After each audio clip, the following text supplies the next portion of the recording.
राजस्थान की बात करते हैं। 12 सीटों पर राजस्थान में कल वोट पड़े। अब 2019 में क्या हुआ था ये देख लीजिए आप। 2019 यानी पिछले लोकसभा चुनाव में 64% मतदान हुआ था राजस्थान की इन्हीं 12 सीटों पर।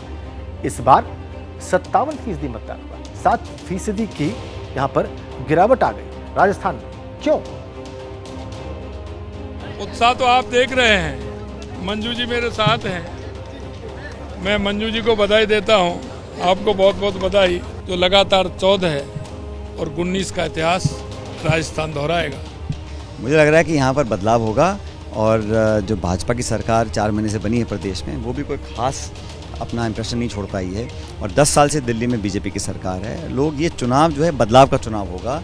भाजपा के लिए संघर्ष के हालात हर सीट पर हैं और इन दावों में कोई दम नहीं है। जो पब्लिक है, 140 करोड़ जो लोग हैं, वो मन बना चुके हैं बदलाव करने का। दो अलग अलग दावे आपने देख लिए जो अब बिल्कुल विपरीत हैं और सब अपने अपने तरीके से इस वोट प्रतिशत की गिरावट का विश्लेषण कर रहे हैं। लेकिन सच्चाई क्या है, मनीष शर्मा हमें बताएंगे। जयपुर से हमारे साथ जुड़े हुए हैं मनीष। राजेंद्र, तमाम बातों को अगर मैं सिर्फ 2 वाक्यों में समेटूं तो बहुत आसानी होगी। अगर राजस्थान के परसेप्शन की बात करें तो अगर विधानसभा चुनाव में वोटिंग बढ़ती है तो राज्य सरकार के माथे पे सिलवटें आती हैं, लेकिन अगर लोकसभा चुनाव में वोटिंग बढ़ती है तो बीजेपी को फायदा होता है। ये निष्कर्ष है पिछले 5 लोकसभा और विधानसभा चुनाव का।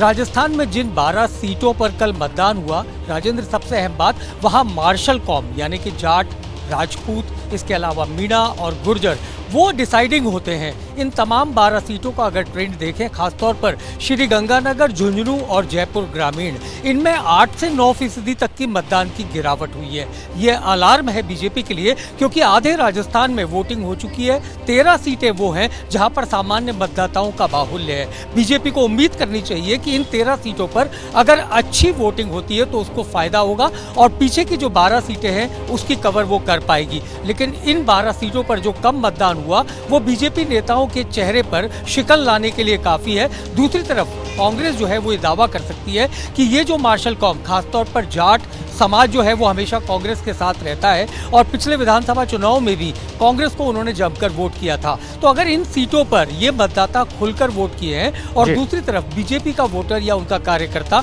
अपने वोटर्स को बूथ तक नहीं ला पाया, तो ये बीजेपी के लिए एक परेशानी की बात हो सकती है। बहुत रोचक आपने ये विश्लेषण किया वोट फीसद गिरने का वहां पर मनीष, और बड़ा महत्वपूर्ण है। ये जरूर मैं याद रखूंगा जब परिणाम आएंगे। तो फिलहाल आगे बढ़ेंगे, महाराष्ट्र की बात करेंगे हम। 5 सीटें हैं महाराष्ट्र में जहां पर कल मतदान हुआ। अब क्या हुआ वहां पर? महाराष्ट्र की इन 5 सीटों पर 2019 में 64% वोट पड़े और 2024 में 65% वोट पड़े। देखिए आप, 2% की गिरावट महाराष्ट्र में भी आ गई। क्यों?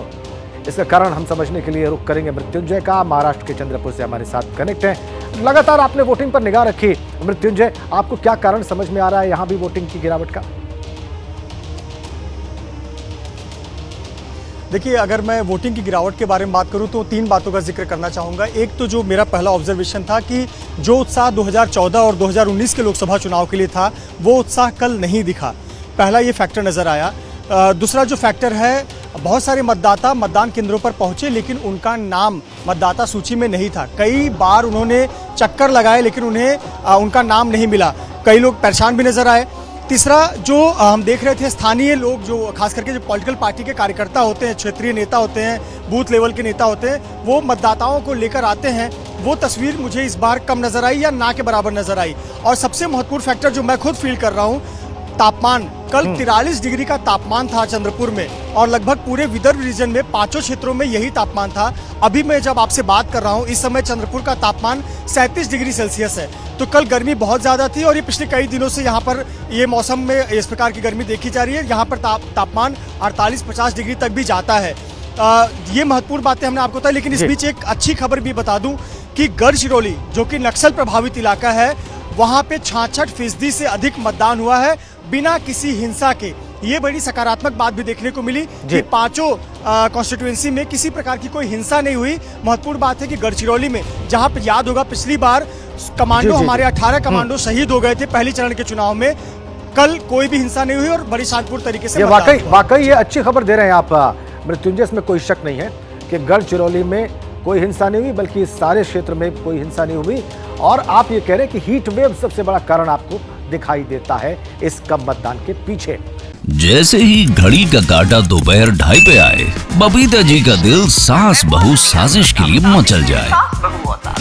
और ये है इनकी बहू, पूरे दिन ऑफिस की टेंशन हो जाए गॉन जब ये करें अपना फेवरेट शो फ्री टाइम पे ऑन। इनकी तरह आप भी देखिए अपना फेवरेट शो अपने टाइम पर और डाउनलोड कीजिए एबीपी लाइव ऐप अपने स्मार्ट टीवी पर।